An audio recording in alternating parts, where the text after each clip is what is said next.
This program is proudly brought to you by the Albion Park Harness Racing Club's additional $78,000 contribution to prize money, being distributed from October to December in selected MO to M4 races.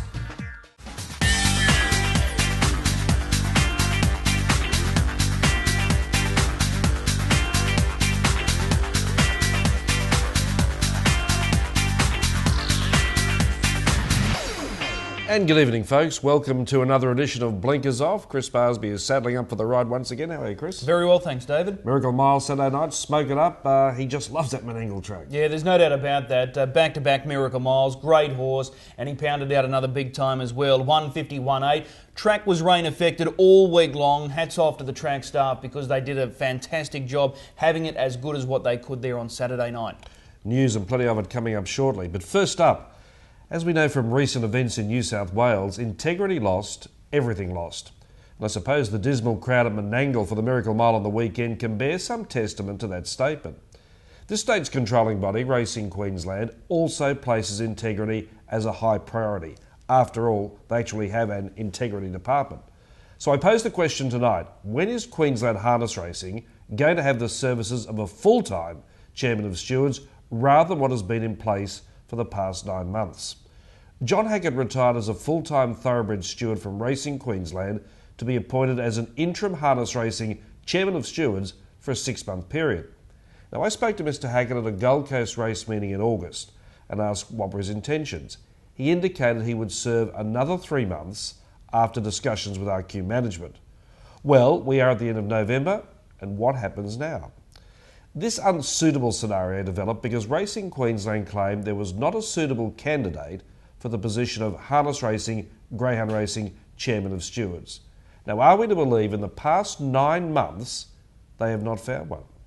Of course, it's history that previous Harness Racing Chief Stope Martin Nibbs returned to thoroughbred stewarding, while Zach Bryson's position as Chief Greyhound Stope became redundant. In this 9-month period, Mr Hackett has not only had to juggle harness and greyhound responsibilities, but amazingly has also been rostered onto thoroughbred stewarding, often on Saturdays in the metropolitan area. Well, how can this be? Since the RQ merger in July 2010, one of the largest criticisms of it has been it has tried to treat the racing industry as one. In other words, thoroughbreds are no different to harness and no different to greyhounds. What utter tosh. In some cases, yes, but in this case of integrity, each code deserves an individual Chairman of Stewards employed on a full-time basis. Anything less is a compromise on the preservation of integrity. Now, a Chief Stope was on the beat 24/7, even though his official hours mightn't show that. Mr Hackett would find this physically impossible, so there is no criticism placed in his direction. It's over to you, Racing Queensland. When will a full-time steward for each of the minor codes be employed? We hope to have a response next week. 5 people have been arrested in these New South Wales investigations, and it's not going to get any prettier. No, that's plain and simple. Reid Sanders, who's heading up the investigation for Harness Racing New South Wales, will meet with police detectives this week just to get an update and just to obviously to swap notes basically. But that's it. In a nutshell, 5 people arrested in Sydney, and I'm sure there's probably more to come. Let's set the record straight about Mr Feelgood, who ran in the Miracle Mile. There's something you want to point out. There is no rift between owners Kevin and Kay Seymour and the McCarthy family. Luke McCarthy made the decision, of course, last week to partner Franco Jamar in the Miracle Mile. John McCarthy stepped up, took the drive on Mr Feelgood. There is no rift. The horse is staying with the McCarthy stable. Mr Feelgood is going to Victoria. Just on the other star performer for the McCarthy stable, who was Sharky, he'll back up this Saturday night in the Trua Memorial. If he wins again, well, he's basically made the Trua Memorial his own because this will be his 3rd victory in the great race. Just out of that Miracle Mile, Gary Hall Jr. was suspended for his drive on I'm the Mighty Queen. He copped a 14-day suspension, and it comes at the worst time possible. There's never a good time when you're suspended as a driver, but when you consider that he's got the drive on the Gold Ace and the McInerney Ford Classic, another Group 1 race in Perth this Friday night, and that also means he's going to miss the drive on I'm the Mighty Queen in his next start, which is going to be Saturday week at Cranbourne in the Cranbourne Cup, a race he won last year. Now, at this point in time, Nathan Jack is likely to drive drive I'm the Mighty Quinn at Cranbourne.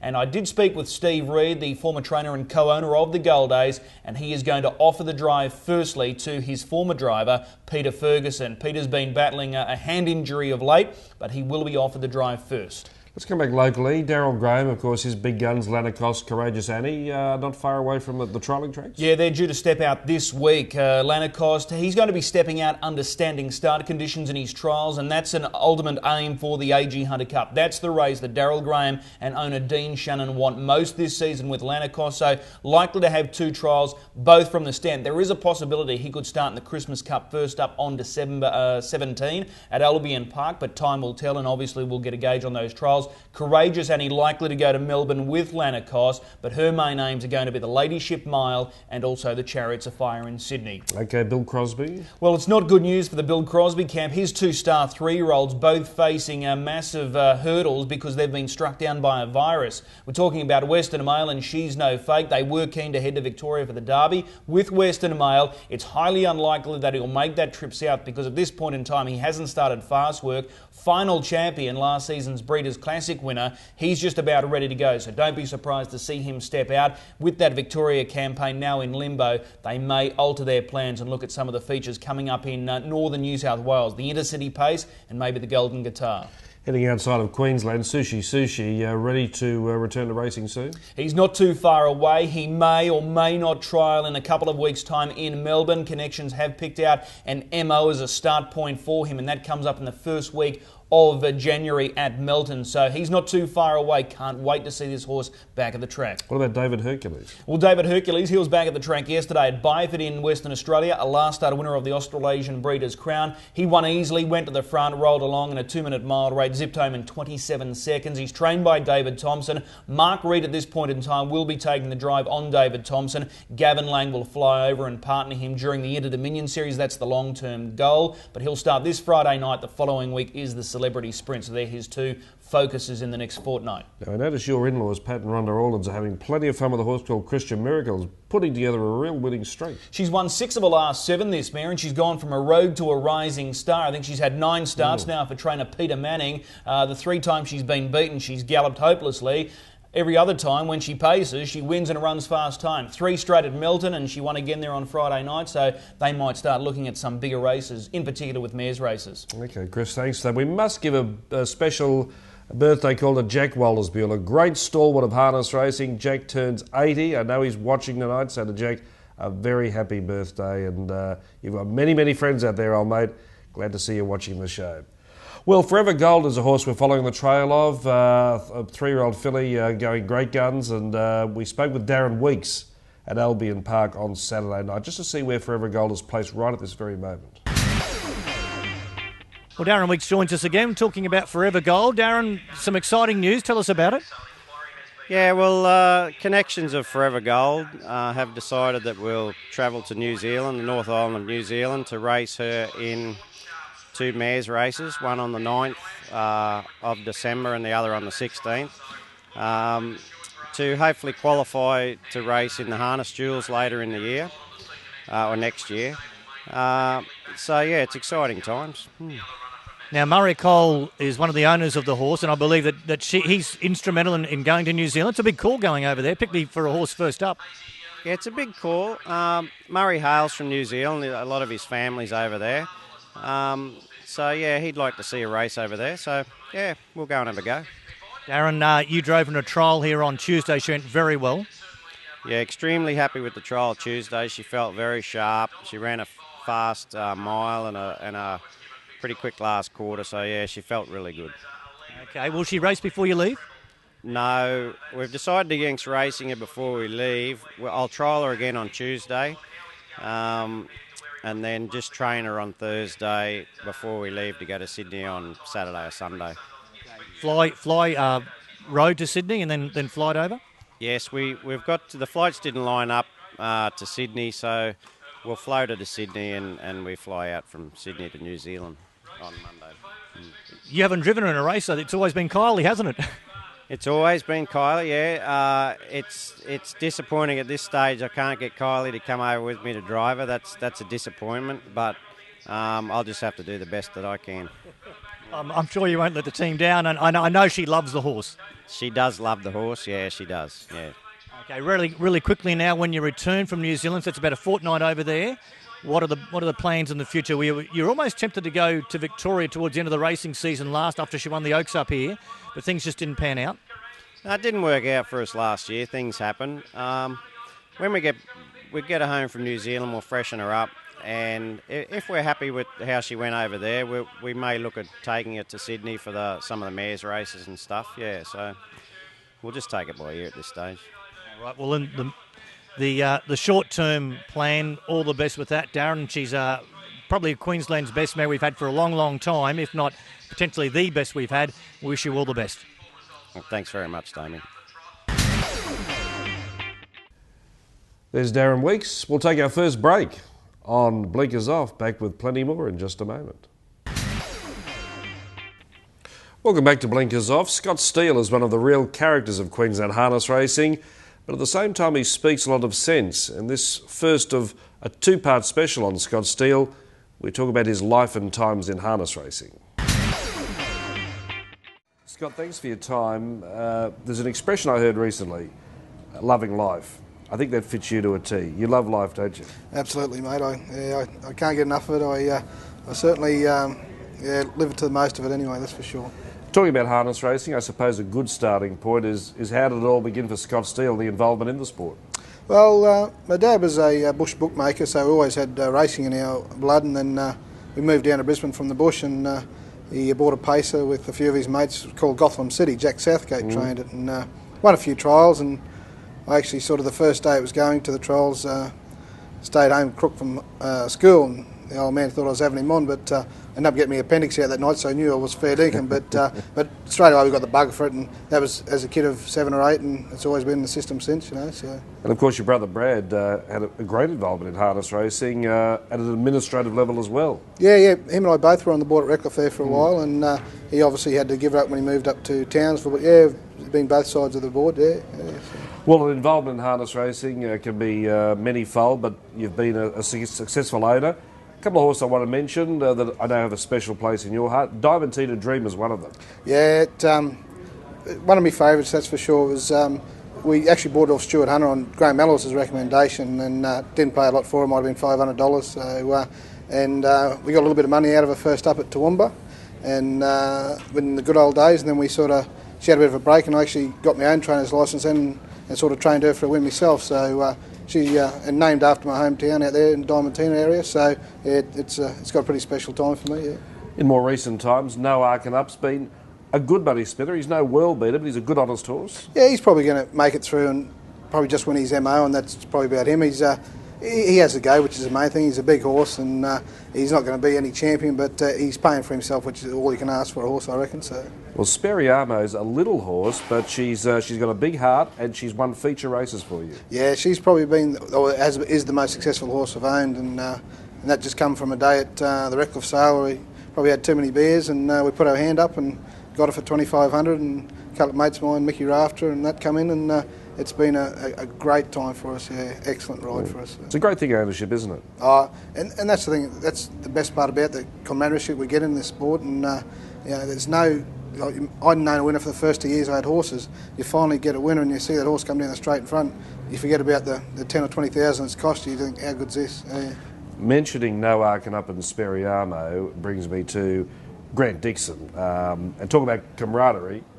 He is probably one of your best mates, if not your best mate. Yeah, definitely my best mate. Yeah, we've been through some high and low roads together, and he's certainly. If I wanted someone on my back, I'd certainly want him there. We get on really good, and he's a solid bloke. There must be a funny side to him, is there? Because when I say that, I mean humorous. Because when you see him at the racetrack, and you know he's one of the busiest trainer drivers. He plays a pretty straight bat, but he has got a bit of humour in him, but it's just a matter of finding it. Humour's one word, but he's got a bit of other stuff in him too, don't worry about that. But I don't worry, once you get to know him, he's very dry, and some of these gotcha calls that I've been known to do over the time is usually him loading the gun and me having to fire it, so he loves it. So on a more serious note, this is where mates do come into play. Grant separated from his partner Natalie Rasmussen recently. Never an easy time for everyone concerned. I've got to say too, for close friends, because you fall into that trap.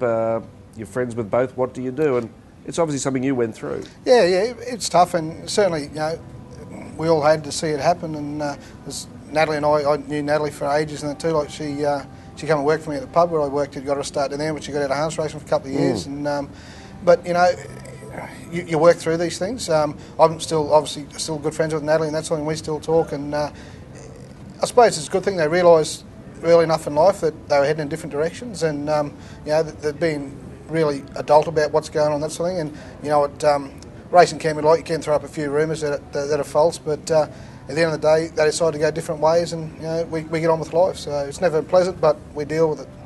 Speaking of pubs and clubs, it's been your life for the last 20 years. We're actually doing this interview at the Arana Leagues Club where you're working, right here in the TAB. This is a life you love because you're mixing with people. Yeah, and that's the best thing. I love being out with talking to people and that sort of thing. And clubs, I get to go around and chat to the punters here and our members and guests and that sort of thing. And it's just been my life, and it's been rewarding for me. And I sat behind a desk for the first few years of my life as a clerk, and thought, no, that's not really for me. And got into pubs and clubs, and I love the industry, and it definitely suits me, that's for sure. And next week in part 2 with Scott Steele, we'll talk about gambling and turnover. Make some very interesting remarks. We're going to take a break. When we come back, all of the highlights from Albion Park on the weekend. Welcome back. Hope you're enjoying the program. Albion Park had an 8-eventer on the weekend to coincide with the big Miracle Mile night. Let's see our Archangel in action, driven by Neil Scott winning the first race. Trying hard on the outside, Jack Lemon, no swaps deep. Our Archangel down the outside. Our Laugh-A-Lot being claimed by Our Archangel. And Mr. Skyrocket getting out late. Our Archangel in front. Our Archangel takes it out. Our Archangel from a photo between No Swaps and Mr. Skyrocket. The favourites missed the place, finishing 4th, Our Laugh-A-Lot. Then Stormy Warrior, Jack Lemon. Next over the line, El Charo, I'm Born to Rule. Debbie, congratulations. Our Archangel is racing very well for you. Yes, he is. He's just such an honest horse. Like every week, even though the results don't show it, he puts in a good run every week. Tries his little heart out, so he's just a really nice horse to have in the stable. He's just up in that grade now where it really hurts, that's all. Well, tonight's race panned out beautifully for him because, he was well back at the 800-metre mark and Neil Scott was a bit worried. But the fast, hectic pace meant those leaders were going to stop, which they did. Yes, exactly. That's how he needs his races run when he comes from last, because he will run, even though they only run 30 point something the last quarter, like they've gone sensational time through the whole race. So the overall time's been really good. So, yeah, he's made up a lot of ground when you look how far back he was. 57-8 mile rate's good going. Oh, definitely. And to come from last and do that, still win, I'm really happy with him, Debbie, how many in work at the moment? Got 3 in work, and I've got another one coming up from New South Wales next week. But, the 3 I got, Foolish Kiss, she's in the last race. She's going good, but it's just a matter of trying to get her away. She's just got that nasty habit at the start. But no, they all go good. Nicky's air goes good, and I'm happy with the 3 of them. Congratulations on the win tonight. Well done. Yeah, thank you very much. Yes, Our Archangel's been a good money spinner for Debbie, and she does a good job with the horses she gets. Nicky's there, another one that comes to mind. Absolutely, she's had a lot of success in recent times with those Sydney cast-off. A lot of her horses coming up from the David Thorne stable. Not an easy camp to improve on, but she's found a niche here with these horses, and they're doing a good job. This guy in particular, Our Archangel, has racked up many wins at Albion Park. Always good to see the Sydney stable get a winner, and they were in the winners list on the weekend with Ellie Operative. Let's go to the action of that race. Maggie Mine the inside, leading narrowly. Ellie Operative won't be denied. Albert's Charm easing to the outside. Pacific Cruiser Expert, both finishing strongly out wide. Maggie Mine, Ellie Operative, Albert's Charm, Pacific Cruiser. Big finish coming up. Ellie Operative by a nose from Maggie Mine. Albert's Charm, Pacific Cruiser Expert. A great finish to race 2. Not far away, BT Bromac, Melton Satira, Elzar, Bailey's Spirit. Towards the tail, Mighty Memories with Street Safe. Well, Charlie, good to see Ellie Operative break through for a win at Albion Park. In fact, that's the horse's first win since coming to Queensland. Yeah, that's correct, Damien. He's been a model of consistency without winning. It's hard to believe he hasn't won here because we've seen him run placing after placing. But his last couple of runs have been good. He deserved to break through. Yeah, he's just an honest, good little racehorse, and he's never had much barrier luck, and he raced good tonight. Now, you decided to go forward tonight? Yeah, well, he drew 3. It's sort of the middle of nowhere, but we got across to the death, and he's never raced in the death for me before, but I knew he was fit and well, so I wasn't worried. Nice steady middle half too, just almost 63 seconds, and that made it a sprint home, and he was able to dash home in just over 57. Yeah, he's a good little racehorse. I'm sure he'll win in front, in behind the leader, from back. You know, he sort of doesn't matter where he is. He had to dig deep in the straight. There were plenty of challenges. It was a tight finish. Yeah, he's an honest little fella. He just puts his head out and does his best. Now, he's owned by Will Jones. He hasn't been all the best. No, the last week, or even further back than a week, he's been pretty crook and his health's not real good, so I hope that cheers him up a bit. Let's hope so. Well done, Charlie. Thanks a lot, Damien. Well, there's another one who's a good money spinner, Ellie Operative. Raced by Bill Jones, great stable client for Charlie and Stephen Seeney, and got the job done well. His run the previous week was very good. The horse to follow out of the race, without doubt, is Pacific Cruiser. He was off a bit of a freshen up since taking out that MO Series final at Albion Park recently. He was beaten by the barrier draw, had a tough gate 7. He was the widest runner on the home corner. Keep following Pacific Cruiser, because I think next time he steps out, he'll be winning. He's pretty smart. I'll tell you another horse to follow too from last week. I watched it. Horace Foxley ran a ripper at the Gold Coast Friday night. Harry Will Do had no luck at Albion Park on Tuesday. Couldn't get clear first up, but things went a lot better for him on Saturday night. Here he is in action.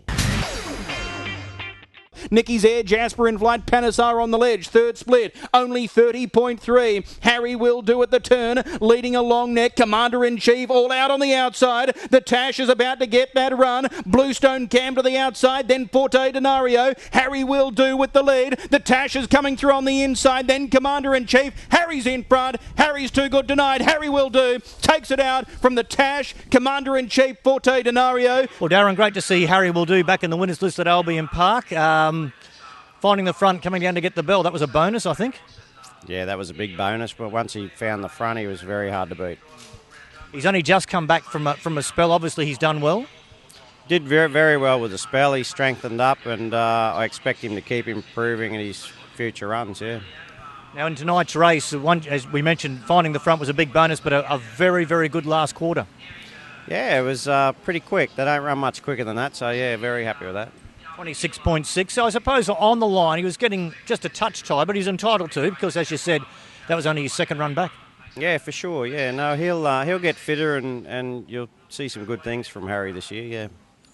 Last preparation, he did really well as a horse because he was lightly raced, and he quickly got up to racing good company, and he had to do it in fast time.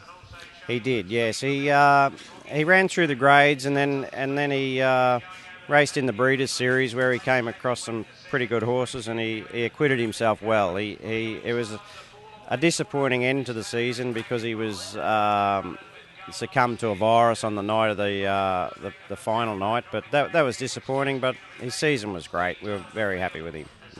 I think now 29 starts for 12 wins, which outlines his potential. Darren, what's his future, do you think? Well, we'll take it run by run. We'll run through the grades here at Albion Park. You know, I can see him running through to open class here. And, you know, who knows, if we're happy enough, we'll have a go at a couple of features with him. Right, mate, he's a promising horse, doing a good job, I think. Well done. Thank you. Yeah.